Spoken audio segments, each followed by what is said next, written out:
羊驼与驴的初次见面。家里原本有一只白色的草泥马跟一只咖啡色的草泥马呢。摩西摩西，然后现在又多了一只咖啡色的驴，还有一只绿色的。那黑色。巴嘣。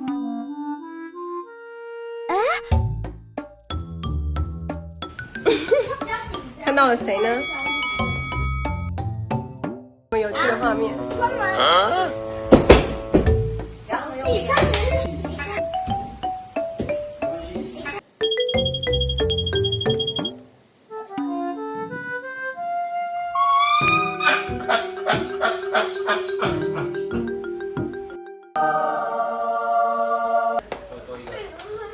们来看一下，驴靠近 Michael 之后会发生什么事呢？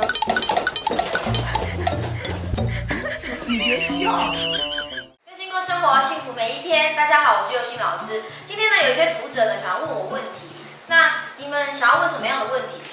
老师，我想要请问一下，就是我们最近看老师那个招财父母拯救之班超有收获，用在带小孩上面呢，就是非常的有效。但是呢，就是像我们呢自己有2个小孩，然后他们有时候呢就会吵架，然后有时候还会打架。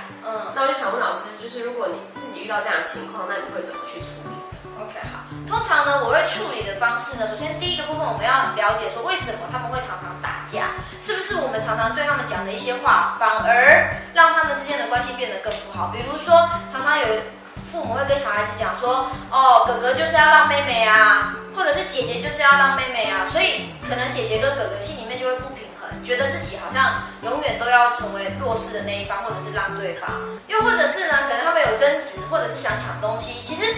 首先呢，我们要了解一件事情，就是说人跟人在一起呢，会有争吵呢，都是很正常的。那透过每一次的争执呢，其实就是一个很好的机会，让他们去学会如何在面对意见不同的时候要怎么处理。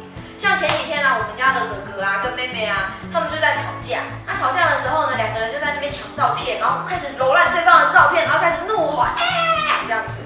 那当时呢，我看到他们彼此在那边怒吼的时候呢，我就心里面其实觉得还蛮好笑的，因为他们2个整个很激动，然后我哥哥还说我要杀了你，他们2个就已经进入那种战斗状态。那这时候呢要怎么办？所以当时我呢看到他们的时候，我就跟他们讲说，我说哥哥跟妹妹，你们2个呢先冷静一下。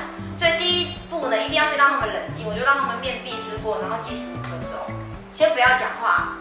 那他们的面壁思过的时候，他们就很激动，就是自己在那边很难过啊，然后哭啊，然后一直这样的状态。所以呢，过了5分钟之后呢，他们情绪比较缓和了以后，这时候呢，我就跟他们讲说，来，你们2个过来。那当时呢，我就跟他讲说，我说你们2个很想要打架是不是？很想要伤害对方是不是？没有关系，我就拿2只棍子给他们。我说来，你们2个呢，现在妈妈让你们打，你们打，看先打个输赢以后，我们再来讲。